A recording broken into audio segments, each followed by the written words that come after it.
एक मुक्काम झाला कुक्कुट स्वामीच्या आश्रमात. कुक्कुट स्वामीच्या आश्रमात मुक्काम झाला.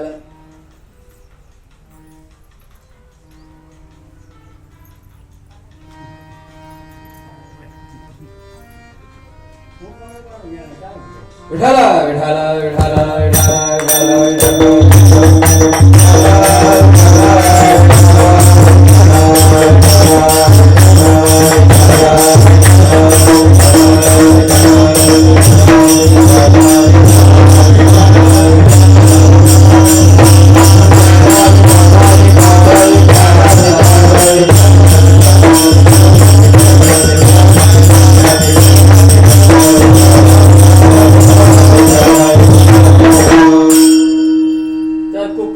आश्रमात मुक्काम झाला.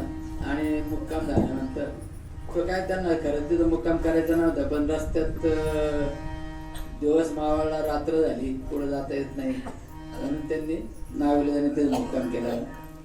आणि रात्री पहाट बघतात तर 3 स्त्रिया तिथं आल्या आणि कुक्कुट स्वामींचं दर्शन घेतलं. तिथलं सगळं अंगण वगैरे साफ केलं, परत एकदा दर्शन घेतलं आणि निघालं.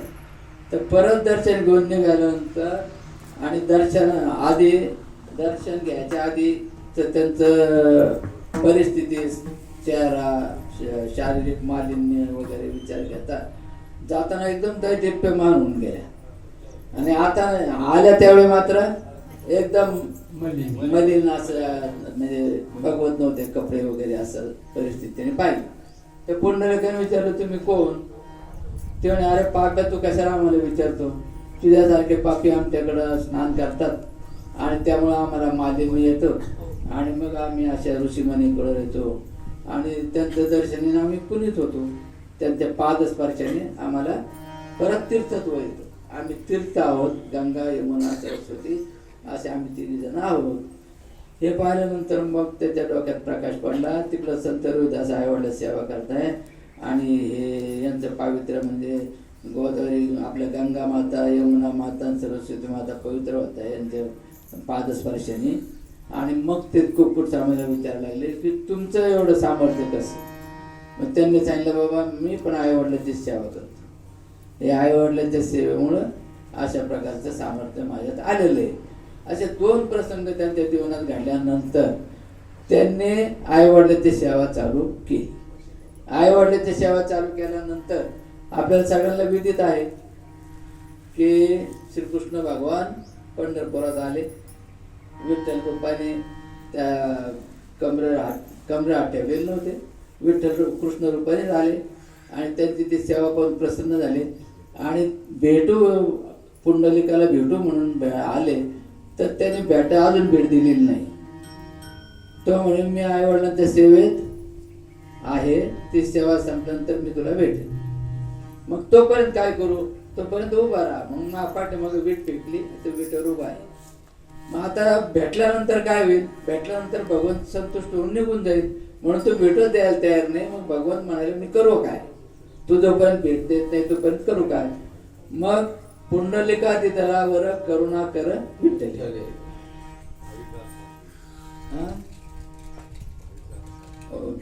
पंढरीचे वारकरी ते अधिकारी मोक्षाचे, पुंडलिकादिदलावर करुणा कर विठ्ठल. मोड पापे जैसे तैसे उतरी कासे लावली, तुका म्हणे खरे झाले एका बोले संतांचे. मग पुंडलिकाने सांगितलं, देवा मी तर अजून भेटायला आलो नाही, ठीक आहे, पण तू काय कर, इथं जे येतील ते जसे असतील तसे, मूर्ख, अहंकारी काय असतील तसे, मूर्ख, पापी, जैसे तैसे, जसे असतील तसे त्यांचा तू उद्धार करायचा. आणि उद्धार करा म्हणून पुंडलिकाने सांगितलेले. पुंडलिकाची एक प्रकारची ती आज्ञा, भगवंताची भक्ताची आज्ञा पण मान्य केली आणि ते अजून उद्धार करीत आहे. तर हा असा संतांचा महिमा आहे. म्हणजे देवाला सुद्धा काम सांगितलंय, उद्धार कर. पुंडलिक जे संत आहेत त्यांचं महात्मा.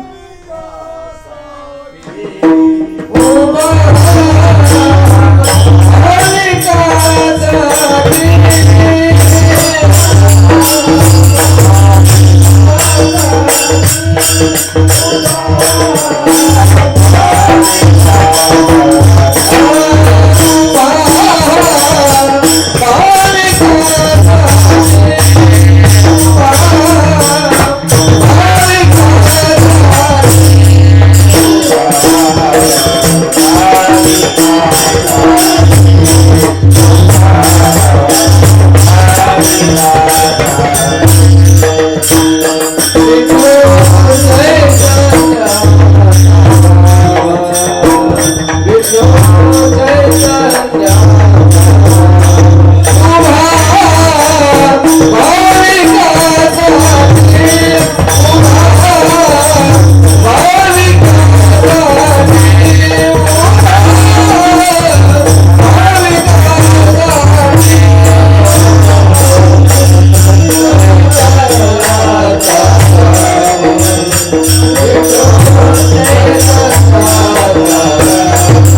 की देवाला सुद्धा भक्तांचा उद्धार करण्यासाठी कामाला लावलेलं आहे. आता आपलं चरण चाललेलं आहे कुठलं, तीर्थे परवा अवधी पाया पेसक.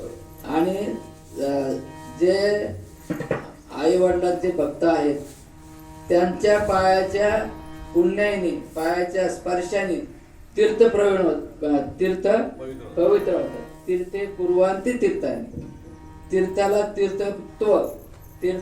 तीर्थत्व कशामुळे होतं? साधू संतांचं म्हणण्यापेक्षा आई वडिलांची सेवा करणाऱ्याच्या पादस्पर्श. आणि आई वडिलांची सेवा कोण करतात? संत सांगतात आई वडिलांची सेवा करा, स्वतःही करतात आणि त्यांना करायला होतं. आता शेवटचे चरण राहिले. तुका म्हणे देवा, तुका म्हणे देवा,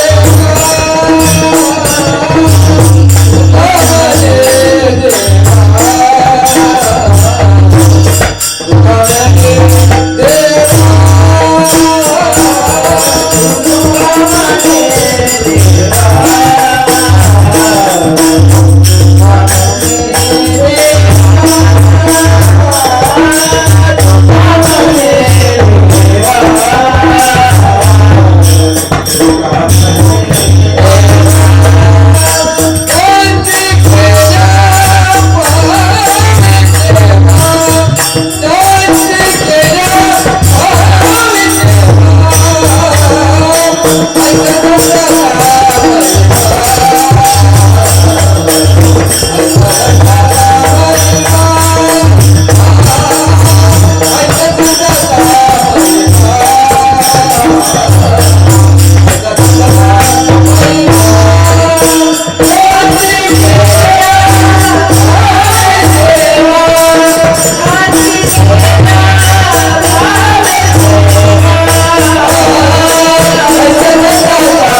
तुका म्हणे देवा त्यांची केली पावे सेवा. आता ह्या चरणाचे दोन अर्थ आहेत. तुका म्हणे देवा त्यांची केली पावे सेवा. संतांची सेवा केल्याने देवाला पावते, हा एक अर्थ आहे.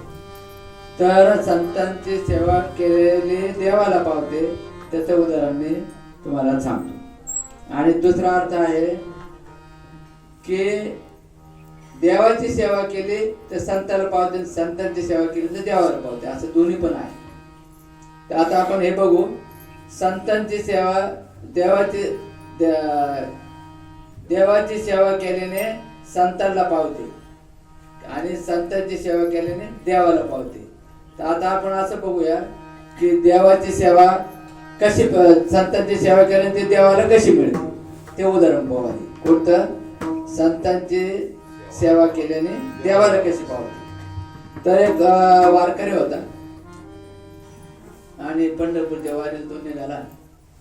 तर एका गृहस्थीने, देवाचे भक्त असणारा, त्याने त्या वारकऱ्याला सांगितलं, वारकरी मी तो संत पदावरच आहे, देवाचा भक्त आहे. त्याला सांगितलं 15 आंबे आहेत माझ्याकडं, हे देवाला अर्पण करायचे. त्याला ठीक आहे बाबा, चाललो ते पंढरपूरला, देईल मी देवाला. 15 आंबे घेऊन चालला. पण मध्ये काय झालं, एका ठिकाणी पाऊस पडला बराच आणि त्याला जेवायची आबाळ झाली, जेवण काही मिळालं नाही. जवळ आंबे होते, पोट भरलं, त्याला भूक लागली, काय करावं काय. शेवटी त्याने ठरवलं देवाला ते द्यायची, बरोबर आहे, पण मी जिवंत राहिलो तर देवाला मिळतील ना, जाऊ दे आता मग यातले मी काहीतरी खातो आणि त्याला सांगून देईल. ज्याने आंबे दिले त्याला की मी खाल्ले होते त्यातले 5 आंबे खाल्ले, 10 आंबे नेले, देवाचं दर्शन घेतलं आणि तिथं देवाच्या पुढं ठेवून दिले. परत आला वारी झाला. वारीला जाऊन आल्यानंतर त्या माणसाने विचारलं, का रे बाबा देवाला दिले का 15 आंबे? नाही बाबा म्हणून, देवाला काही मी एवढं देऊ शकलो नाही, मला मध्येच उपासमार झाली, मला काही जेवण मिळालं नाही, नेहमीच्या ठिकाणाला मला जाता आलं नाही पाऊस असल्यामुळं, आणि रात्री उपाशी पोटी काय झोप मला येणं, मी 5 आंबे खाल्ले, देवाला 10 दिले. पण त्याला त्या शेतकरी असणारा, देवाचा भक्त असणाऱ्याला देवा स्वप्नात आला आणि देवाने त्या सांगितलं की तुझे आंबे मला मिळाले, 5 आंबे मिळाले. देवाने त्या भक्ताला सांगितलं की तुझे 5 आंबे मला पावले, हो मिळाले मला. तर मी वारकऱ्याला विचारलं, तेव्हा वारकरी म्हणतो मी 10 दिली, देव म्हणतो मी 5च खाल्ली. मग तुम्ही आता देवही खोटं बोलणार नाही आणि वारकऱ्याला खोटं बोलायचं काही कारण नाही. नेमकं काय मग तो वारकऱ्याला म्हणून का देव आले माझ्या स्वप्नात, ते म्हणतात 5च मिळाले आणि तू म्हणतो 10 दिली. तेव्हा आता मी कसं खोटं बोलू, मी जे करेल ते सांगितलं. परत दुसऱ्या दिवस स्वप्नात देव आले. ते म्हणे बाबा मला माझ्या पुढं 10 ठेवले त्याने, हे बरोबर आहे.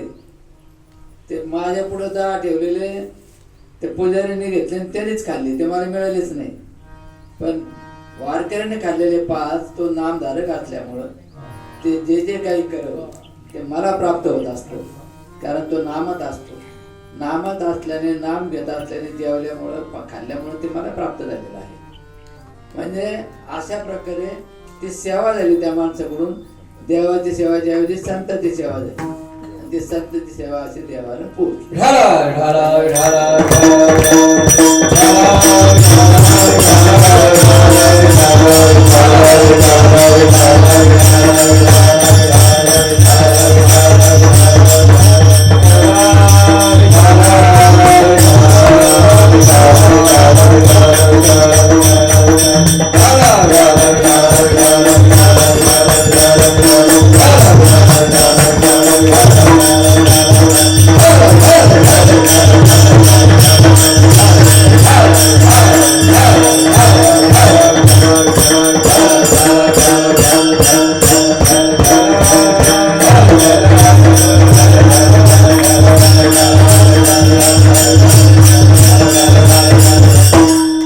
आता दुसरं उदाहरण बघायचं आपल्याला की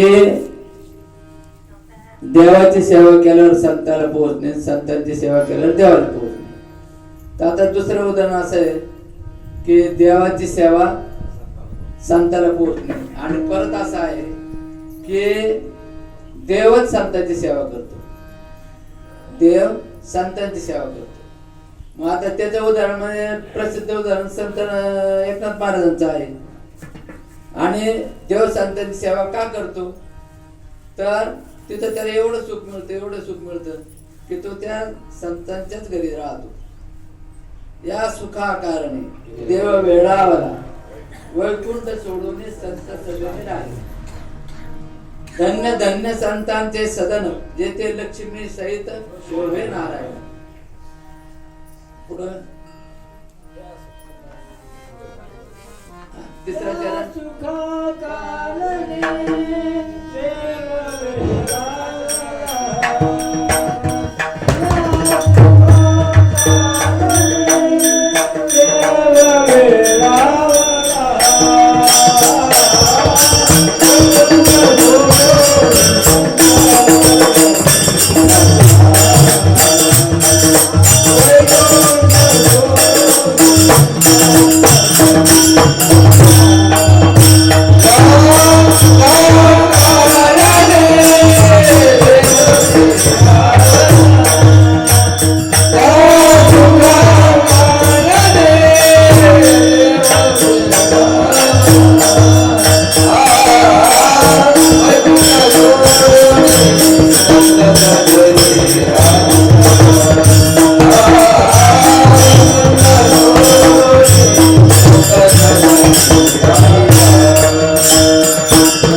संपूर्ण अभंगाचा विचार करू आपण.